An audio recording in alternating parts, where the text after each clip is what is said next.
1 Coríntios, capítulo 7. Cada um permaneça na vocação em que foi chamado. Vamos repetir? Cada um permaneça na vocação em que foi chamado. Mais uma vez. Cada um permaneça na vocação que foi chamado. Espírito Santo, abrilhanta este lugar com a tua presença, com o teu poder, com a tua virtude, e cremos que tu estás aqui para nos fortalecer e nos alimentar e nos iluminar com o poder da tua santa palavra, que nada se mova a não ser o mover do teu Santo Espírito. Nós te pedimos isso em nome de Yeshua HaMashiach. Amém e amém. Querido, nessa situação onde Paulo fala aos Coríntios, nessa primeira carta, nós encontramos que há uma problemática. O povo, ainda embebedado do que era a doutrina e a religiosidade judaica, está com vários dilemas. A igreja está com alguns dilemas. Desde o início, quando Paulo começa a repreender os coríntios, porque eles eram sectaristas, dizendo: eu sou de Paulo, outro diz: eu sou de Apolos, eu sou de Cefas. Não somos todos de Cristo Jesus? E Paulo começa a destacar esta questão de identidade com pessoas. E nós erramos também muito nisso, de sermos discípulos de alguém com uma identidade de alguém, querido. Nós somos discípulos de Cristo. E a identidade que precisa estar em nós é a identidade de Cristo. Se você não tem a identidade de Cristo, você vai ter sérios problemas. Amém? Paulo está dizendo: ei, Coríntios, fiquem atentos. Porque vocês dizem que vocês são discípulos de Cefas, outros são de Apolos. Espera aí, não somos todos de Cristo. Não vivemos a essência do que é a personalidade e a identidade de Cristo. E aí ele vai ressaltando e fortalecendo essa ideia de que há formatações que muitas vezes se impõem ou estão se vivenciando, às vezes até numa boa intenção, ou até por não tão boa intenção, mas elas se impregnam dentro da igreja e se vivem, e isso é olhado, olhe para mim, é olhado e observado pelo sondar do Espírito Santo. E isso que eu digo, nós precisamos de uma coisa, como líderes, como apóstolos, como profetas, enfim, de uma palavra que não pode faltar na sua vida e na sua direção ministerial, é revelação. Diga comigo, revelação. Nós vivemos por revelação, e a revelação não vem de homem, não vem de sistêmica, não vem de religião, não vem de metodologias. A revelação vem pelo Espírito Santo de Deus, com base na palavra de Deus. Você pode usar qualquer metodologia. Muita gente gosta de MDA, M12, G12. Metodologias, tem um monte de metodologia. A formatação de como alguém vai usar essa unção e essa revelação para diferentes campos, isso não é a questão. Mas a fonte que te leva ao mover do que é o ministério vocacional precisa ser a revelação. Se você não vive por revelação, muita coisa de Deus não virá para você. E não haverá suprimento. Você pode implantar qualquer coisa. Por exemplo, visitas aos lares. É uma modalidade. É uma modalidade. Mas se não houver revelação em relação a isso, só vai ficar em visitas aos lares. Mas quando houver revelação, te garanto que haverá produtividade. Quem entendeu?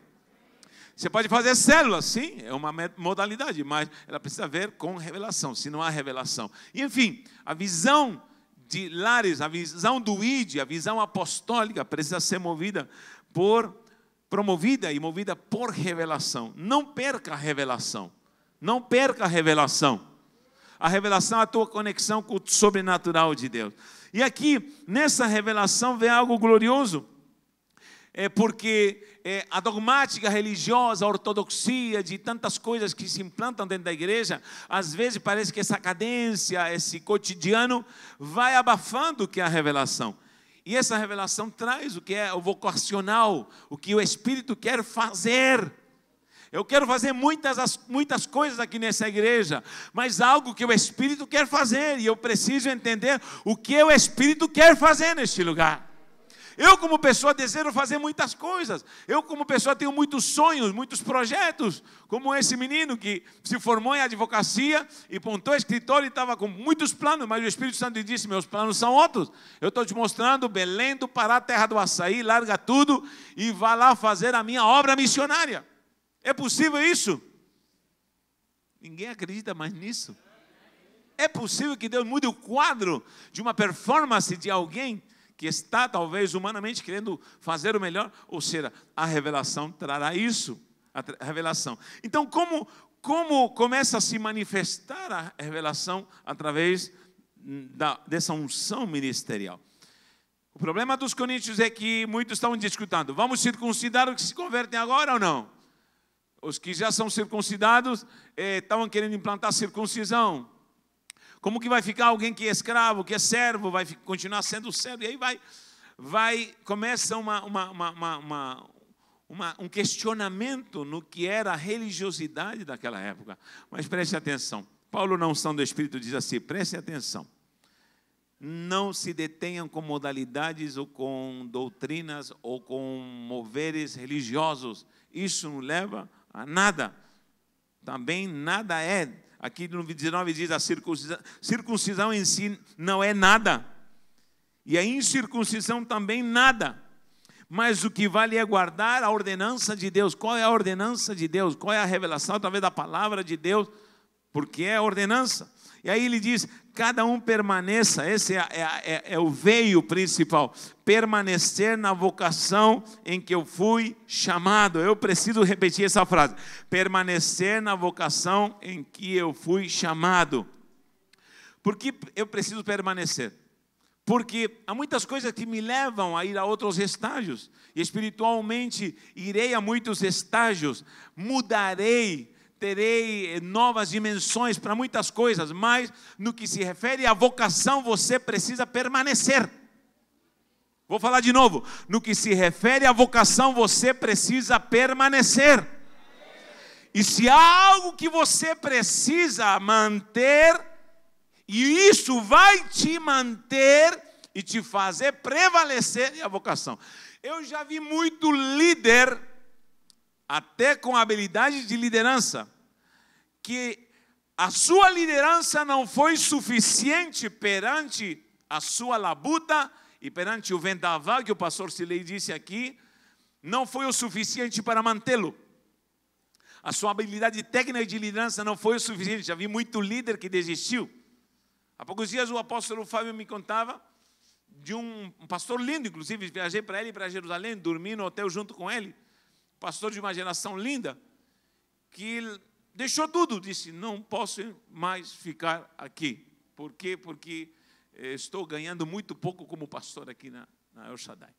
E eu sou um empresário, eu tenho visão e tal, aquela coisa toda. E largou tudo, simplesmente deixou os discípulos, deixou tudo. Era um bom líder, mas não era um vocacionado no ministério. Alguém que possa ser habilidoso em fazer coisas, em trabalhos, em tarefas, enfim, possa ser um bom líder. Mas, querido, a tua habilidade em liderança não vai te manter de pé no que é a tua vocação. Quem vai te manter é uma chamada ministerial. Eu, como líder, já pensei em dar embasta em muita gente, inclusive matar muita gente como líder. E largar tudo, mas o que me manteve de pé não foi a habilidade como liderança. O que me manteve foi a minha vocação ministerial, minha chamada ministerial. Quando eu tenho vocação ministerial, primeiro eu sei quem me chamou e eu sei para o que Ele me chamou. Quando eu tenho certeza que há um Deus que me chamou e me vocacionou, eu permaneço. Ei, permaneça na vocação em qual você foi chamado. Quem entendeu? Diga para alguém: permaneça, mas na vocação. Alguém que possa ser tendencioso a desistir. Porque, querido, a vocação é o que te leva a aguentar na hora da pobreza. Porque vocacionalmente não significa que você somente terá fartura. Haverá dias de fome. Haverá dias de pobreza. E eu te digo, um vocacionado não tem medo da pobreza.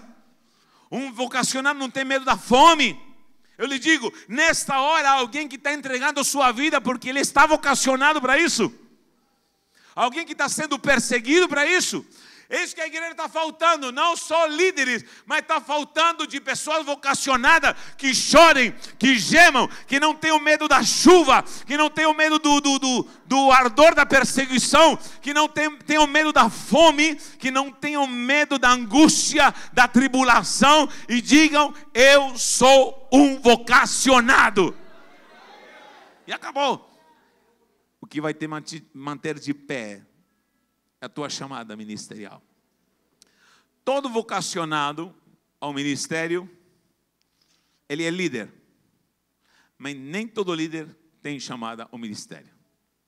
Vou falar de novo. Todo vocacionado ao ministério é líder. Mas nem todo líder é chamado ao ministério. Quem entendeu isso? Dá glória a Deus. Eu preciso entender isso. Quem eu sou? Pastor de avivamento, quem te chamou? Apóstolo de avivamento, quem te chamou? Quem te vocacionou? Quem te alistou nessa empreitada santa de fazer a obra do Senhor? Estamos vivendo no tempo do hedonismo. E o hedonismo tem infestado, lamentavelmente, a igreja. Para quem não sabe o que é hedonismo, é a geração do prazer. Hoje em dia o mercado do hedonismo está muito farto. Quando você veja, por exemplo, uma montanha russa, um parque de diversões, o entretenimento, o mercado do entretenimento, o mercado do prazer, o mercado do se entreter e ficar, talvez, buscando prazer. Isso é hedonismo. Quando a pessoa anda o seu bel prazer, ela procura conveniência. Isso entrou dentro da igreja. E hoje em dia, facilmente você vai encontrar esses conferencistas que estão hoje em dia fazendo stand-up dentro da igreja, né? E temos vários nomes aí que fazem piadas. E hoje em dia se reúne pessoas, convidar o pastor tal, porque ele é contador de piada. Ele é o showman em relação do entretenimento. Quem já viu algum desses por aí? E aí vai. Estão na internet, ou Jacinto Manto, e esses, inclusive, já estão sendo convidados como ministros para fazer shows dentro das igrejas. Então, o hedonismo já tomou conta, ou seja, hoje em dia, vivemos numa geração onde começa a se falar a verdade, as pessoas não querem mais. Não querem mais. As pessoas não querem sacrifício. As pessoas não querem se sacrificar. As pessoas não querem abrir mão de coisas. As pessoas não querem abrir mão de prazeres. As pessoas não querem sair do comodismo. As pessoas não querem sair mais da dinâmica do que é servir. É por isso que a palavra ministério, ministro significa o quê, Marcos Luiz? Ministro significa o quê? Servo, servir. Você é um servo. Diga para alguém, você é um servo. E Jesus falou isso, maior não é o que é servido, maior é o que serve. As pessoas querem ser servidas, mas não querem servir. Alguém me confrontou na escola e me perguntou, mas que natureza é essa que você sai agora toda terça? Me explique para nós. São lares que você já são de crente, o que você faz? Não, são pessoas novas. Mas você sai para a rua, você entra, virei TJ, batendo de porta em porta, entrando em casa que ninguém nunca entrou. É isso mesmo? Mas isso existe, vamos lá. Como é isso? Por quê? Porque o comodismo, a conveniência tomou conta de muita liderança. E nós precisamos tomar cuidado com isso. Sabe por quê? Porque a tua vocação vai ser provada no tanto que você está disposto a servir. Querido, tua vocação não está medida pelo quanto você fala bonito no microfone. A tua vocação não está medida o quanto você é capaz de explanar a palavra e ensinar técnicas para a tua geração. Não está em quanto você, talvez, eclesiasticamente faz labutas e tarefas, as quais devem ser feitas, bem feitas aqui dentro. Não se mede o quanto é o poder teu de influência. A tua vocação não se mede em quantos números te seguem desde um WhatsApp, desde um Facebook, de um Instagram, até pessoas físicas que querem ser teus discípulos. Não, não, não. Tua vocação não se mede com isso, meu irmão. Sabe como se mede a tua vocação? É o quanto você está disposto a ser servo e ser canal de bênção para abençoar alguém, para servir alguém. Segundo lugar, e quanto tempo você é capaz de aguentar isso? Porque virão lutas, virá multidão, mas tem uma hora que todo mundo vai te abandonar. O quanto você é capaz de aguentar o contraste? Essa igreja já esteve abarrotada nos domingos, mas já esteve vazia. O quanto você é capaz de estar permanente na vocação? Permaneça na vocação. A igreja está cheia, permaneça na vocação. A igreja está vazia, permaneça na vocação. Estão te perseguindo, permaneça na vocação. O vendaval está soprando, permaneça na vocação. Está comendo filé mignon, permaneça na vocação. Está comendo salsicha e olhe lá, permaneça na vocação. Permaneça na vocação. Quando você permanecer na vocação, Deus está falando: eis aí um servo chamado ao ministério. Está com o sapato furado, permaneça na vocação. Está com um terno bonito e uma gravata amarela, permaneça na vocação. A geladeira está com eco, permaneça na vocação. Está comendo churrasco, permaneça na vocação. No teu tostão furado, permaneça na vocação. Está abençoado, permaneça na vocação. Alguém que entende essa palavra? Acabou. Mas tem gente que, meu irmão, por um ventinho já desaparece. E outro por uma bencinha já acha que o rei está cocada branca e preta junto. Porque já conquistou uma pequena multidão e ele é o influente, é a minha geração. E se acha.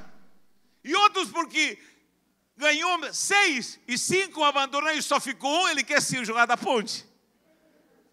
Quer se matar.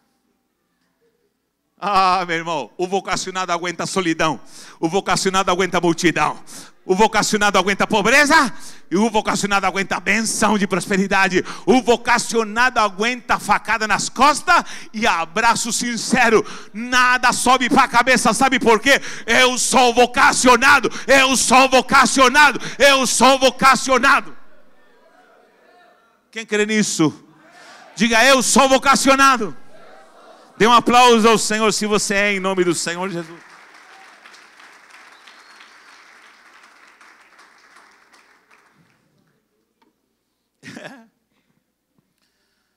Tem gente que parece que teve uma conquista e parece que conquistou tudo. Há um ditado que a minha mãe me ensina, ela falava assim: não deixe que uma conquista te conquiste e nem uma derrota te derrote.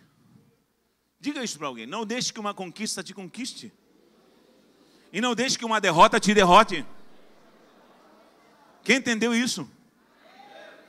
Por isso Paulo em Filipenses 4:13 diz: posso todas as coisas, porque se passar fome, sei ter abundância. Se está sozinho, às vezes frio, nudez, pobreza, angústia, como sei ter abundância. Meu irmão, comigo não tem meia conversa não. Eu sou o que sou vocacionado, dizia Paulo. Está faltando isso, garra hoje em dia, de homens vocacionados. Eu tenho falado, na minha equipe, tenho falado: a partir de hoje não quero mais títulos aqui. Não quero mais. Porque foi chamado, está intitulado. E se acomodou na redoma do título ali. Não, eu não quero mais. Não quero mais. Eu quero gente que quer de fato e entenda qual é a sua vocação. Querido, se você foi chamado, foi líder e você de fato é somente um líder, fique tranquilo, de repente você não tem um chamado, só isso. Agora, preste atenção. Eu não vou cobrar mais nada de ninguém, falei. Não vou cobrar mais nada de ninguém. Quem é, é. Quem não é, simplesmente não é. Eu vou me matar? Não. Não. Estava eu indo para Belém do Pará, o avião demorou e o Espírito Santo me disse: o avião vai cair. Quem que consegue ficar no avião assim? O avião vai cair, misericórdia. E demorou 1 hora e pouco, e o avião não saía. Uns barulhos estranhos lá embaixo. Falei: Jesus, aperta o parafuso, Jeová. e comecei a suar. E do meu lado, o apóstolo Ronilson, o do meio não é ninguém, ele está no outro, começou a orar. E eu falei, meu Deus, o negócio é sério. Comecei a orar também. Liguei para minha esposa, Maria, ora aí porque Deus me deu uma revelação aqui. Vai orando. Aí ele colocou a igreja para orar. Bom, não falou nada do que era, né? Quando eu cheguei, meu pai pediu uma oportunidade. Eu quero louvar ao Senhor, porque meu filho voltou. Porque no dia que ele falou que ia viajar, Deus me revelou. Sem ele saber que eu tinha tido essa revelação, ele disse, eu sonhei, o Senhor me mostrou numa visão que o avião que ele viajava caía. Tem gente que deu glória e outros falaram, meu Jesus.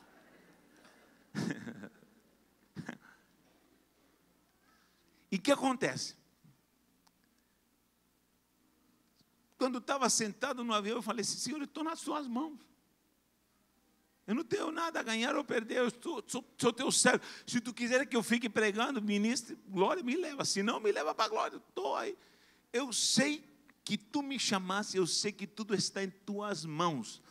É mais ou menos isso que deve acontecer quando muitas das vezes você vai enfrentar luta, dificuldade, e você vai ter que entender, queridos, eu sei quem me chamou.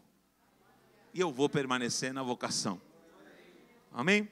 Segunda coisa, Efésios 4:1. Olha o que diz a palavra em Efésios 4:1. Diz, é necessário andar dignamente nessa vocação. Efésios 4:1 diz assim, rogo-vos, pois, eu prisioneiro. Olha o modelo de Paulo. Ele não estava dizendo, eu sou o bambambam, não, ele diz, eu sou prisioneiro do Senhor. Olha o referencial dele, eu que estou na cadeia, mas sou prisioneiro pela causa de Cristo. Eu peço algo para você, não está pedindo, está rogando, rogo-vos, que andeis de modo digno da vocação em que fosse chamado. Sabe o que está faltando hoje em dia dentro do ministério? Não estou falando de líderes, embora todo ministro que entende a sua vocação é líder. E nem todo líder tem chamada ministerial. Pelos frutos se vê isso, pela evidência. Ele está suplicando, diga, ei, eu como prisioneiro, alguém que já perdeu tudo, ou sofreu tudo, por causa de Cristo, sou capaz de rogar algo para vocês. Andem dignamente, mas dentro da vocação. Sabe por quê? Porque andar dignamente significa, a vocação demanda um padrão moral, um padrão de santidade. Existe um padrão, um perfil de exemplo, de modelo. E eu preciso andar nesse modelo porque eu sou vocacionado. Não, eu não sou qualquer pessoa, eu sou um vocacionado. E eu preciso ser esse modelo. Exemplo. O Senhor me disse claramente que em nenhum lugar está escrito ir de fazer líder, mas sim ir de fazer discípulos. Por quê?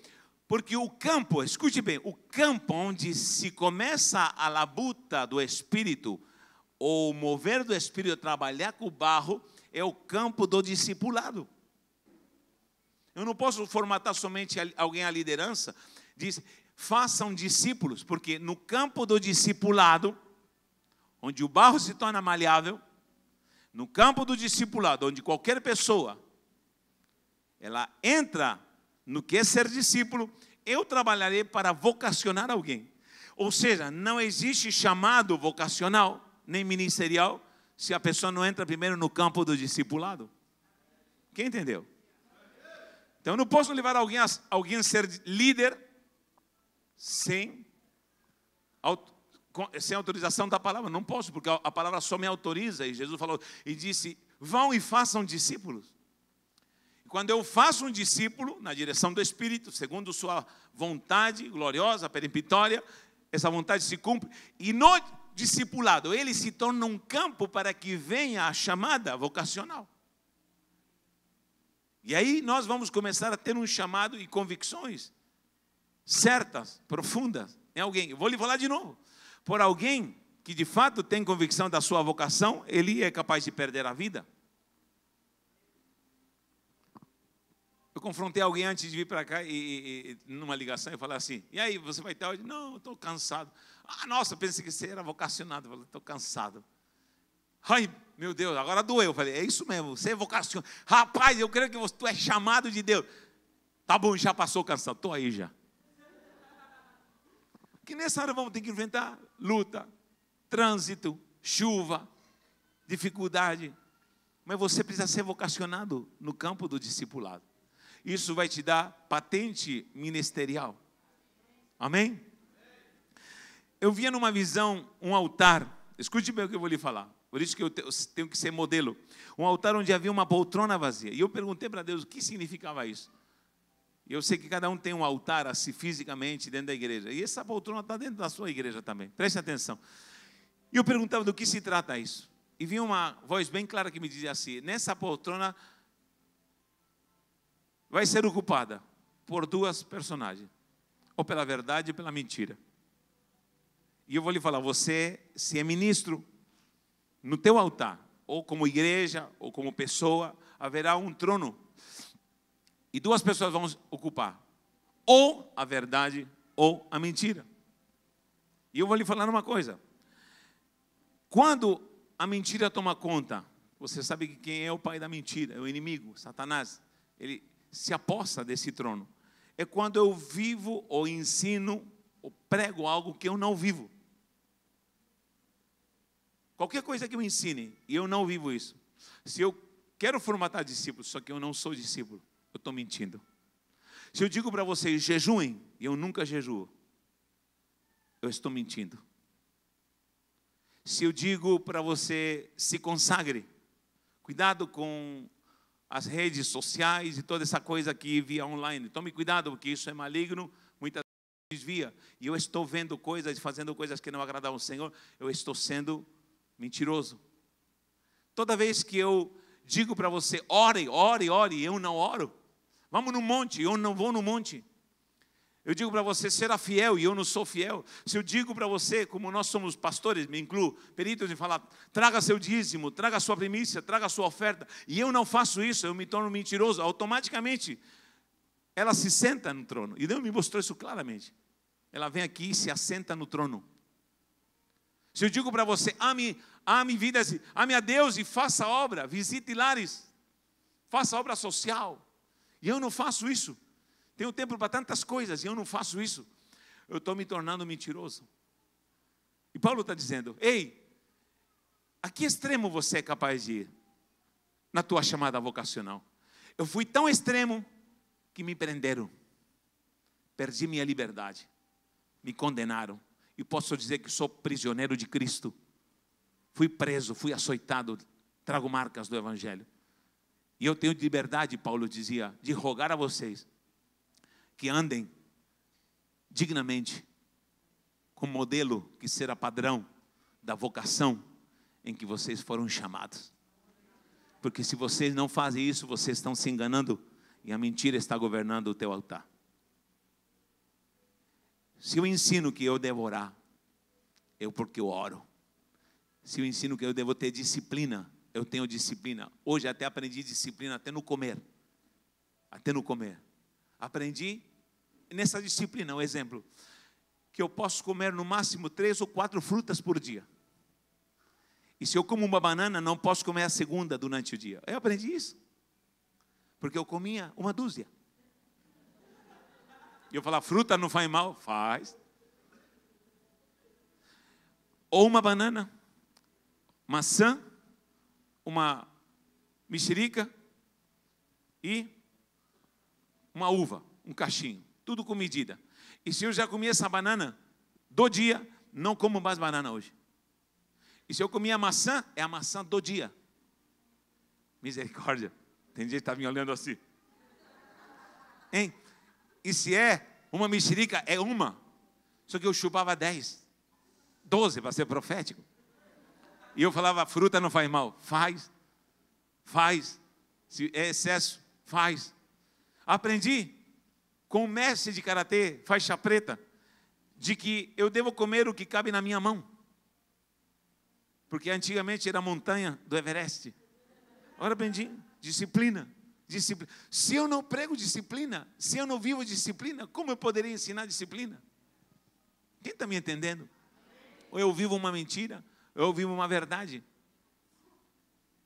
Uma coisa que o Senhor me disse, no meu aqui, nesse ministério me disse, pastores e líderes que nunca leram a Bíblia. E nós estamos lendo. Na quinta-feira estamos na Universidade do Reino, lendo versículo por versículo de Mateus, Apocalipse, depois de Gênesis até Malaquias. Vamos demorar quase 2 anos em terminar, não tem problema, sabe por quê? Porque há muito pastor, líder, pastora, neófito, que nunca leu a Bíblia de Gênesis, Apocalipse. Deus me disse, o diabo tem entrado por falta de conhecimento, de palavra. Só que se eu não leio a Bíblia, como que eu posso ensinar isso? Se eu não li a Bíblia, se eu não entendo, se eu não decorei os nomes, pelo menos dos livros da Bíblia, que pregador eu sou, que líder eu sou, que pastor, que vocacionado eu sou. E aí vai, qualquer coisa. Que eu vivo uma mentira a um trono, que o inimigo se assentou porque ele é o pai da mentira. Desde a santidade até coisas do dia a dia, do cotidiano. Desde a oração até um jejum. Desde o financeiro, que nós somos peritos nisso, de ensinar. E consagramos e oramos. A pergunta é, em primeiro lugar para mim, Natanael, eu sou aquilo que eu estou ensinando. Eu sou dizimista, eu ensino isso. Eu sou um fiel. Querido, ninguém fala amém, mas você sabe que é a verdade. E no teu altar, ou da tua igreja, tem um trono que existe e está empossada a verdade, mas está empossada a mentira. Paulo diz, o vocacionado precisa andar dignamente e viver o que prega por uma vocação santa. A patente espiritual de alguém que ensina algo vai ser o modelo, o exemplo, e você é esse exemplo em nome do Senhor. Se você crê nisso, aplaude o nome do Senhor. Para terminar, em 2 Timóteo capítulo 1, versículo 9, diz claramente, 1 Timóteo, Paulo fala abertamente,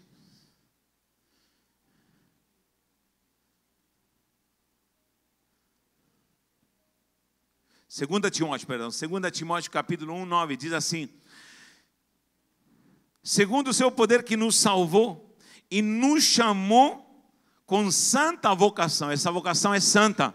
Vamos repetir, diga, essa vocação é santa. 1, 2, 3. É santa.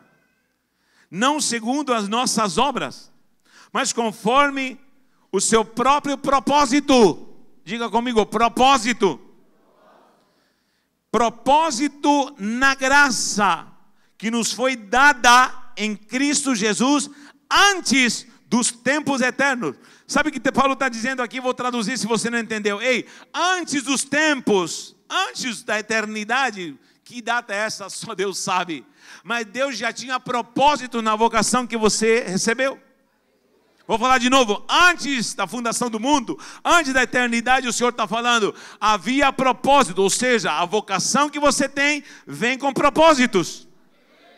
Se você está perdido nisso, é porque você não entendeu o que é vocação, mas ela tem propósitos, ou seja, ela tem intenções, ela tem alvos, ela tem metas, ela tem demandas, há uma cobrança, há algo que vou ter que conquistar, há algo que vou ter que alcançar, há propósitos eternos na minha vocação, querido. Nem que eu viva 10, 20, 30 anos, não sei quanto tempo vou durar, mas há propósitos eternos na minha vocação, há propósitos eternos na minha chamada.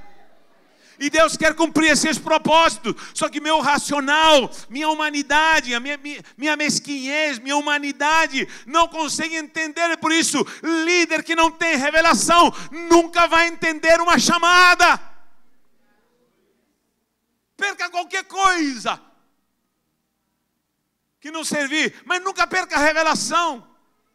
Porque refutar contra a revelação é porque realmente a pessoa nunca entendeu o que Deus está querendo fazer e os propósitos da eternidade para alguém. Alguém entende isso? Sabe quem está falando com você? É Deus. Se você gostar, você está gostando do que Deus está falando com você. Quem entende isso, dá glória a Deus. Porque isso não vai te fazer mal, vai te fazer bem. Naquilo que você é perito em ensinar, Deus está te cobrando. Quem você é? Só Deus sabe. Você anda segundo essa vocação? Você vive segundo o propósito de Deus para você. Esse propósito vem da eternidade. Quando eu vejo um jovem aí dinâmico, eu digo, meu Deus, eu tenho propósito, tenho proposta, tenho propósito, tenho dinâmica para esse jovem. E eu o conheci, estou vendo esse cara, meu Deus, tem uma chamada, eu sinto isso. Certo? Imagina antes da fundação, antes dos tempos da eternidade, Deus já disse, meu servo será vocacionado. Meu Deus do céu. Há propósito de Deus para a sua vida, há propósito de Deus para o seu ministério, há propósito de Deus para a sua santidade, há propósito de Deus para a sua chamada. Quem crê nisso, aplaude ao Senhor.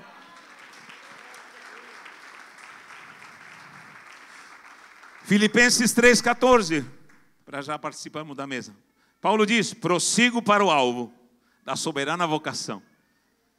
Sabe o que vai prevalecer? A soberania de uma vocação, que primeiro me faz ser discípulo, porque Jesus falou, não façam líder, façam discípulos. No discipulado eu vou levantar vocacionados. Ah, eu sou apóstolo. Sim, parabéns apóstolo, mas antes você é discípulo. Você pode ser profeta, assim diz o Senhor, mas antes você vai ter que ser discípulo. Você vai ser evangelista e vai ganhar multidões, quem recebe da glória a Deus. Mas antes vai ser discípulo. A escola do discipulado, a performance do discipulado. Ir de fazer discípulo. Nunca disse ir de fazer apóstolos, ir de fazer profetas, ir de fazer pastores. Não, Senhor, ir de fazer discípulos. Ah, eu sou pastor. Olha como você fala. Mas antes de ser pastor, você vai ter que ser discípulo.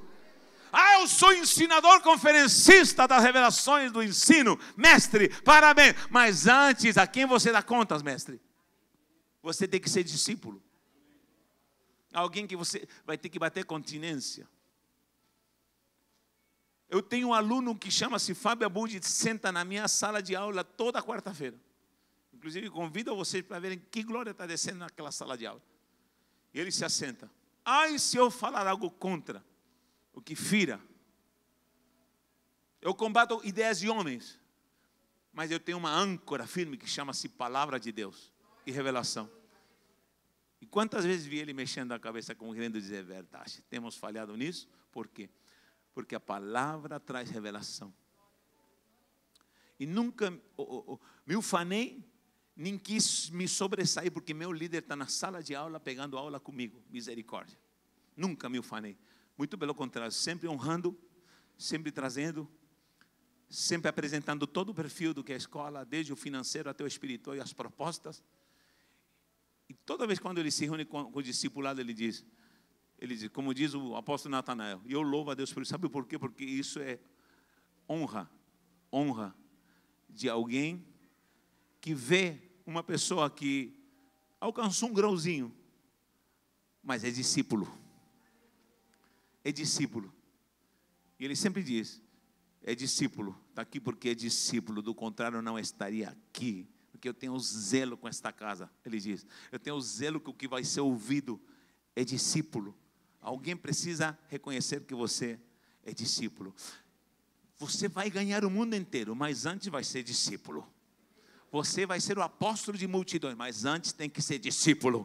Você vai conhecer coisas tremendas de Deus, mas você vai ser discípulo. Permaneça na vocação em que você foi chamado. Modas vão passar, modalidades vão passar. Hoje temos a guitarra elétrica, temos a bateria, e nas próximas gerações, se Jesus não voltar, meu Deus, o que haverá dentro da igreja? Música talvez extraterrestre vão colocar dentro da igreja. Tudo vai passar, mas uma coisa não pode passar, é a santa vocação de um chamado por Deus, do santo ministério. Fique nessa vocação, porque Deus está aqui. Quem dá glória a Deus? Aplaude-se, Deus Todo-Poderoso.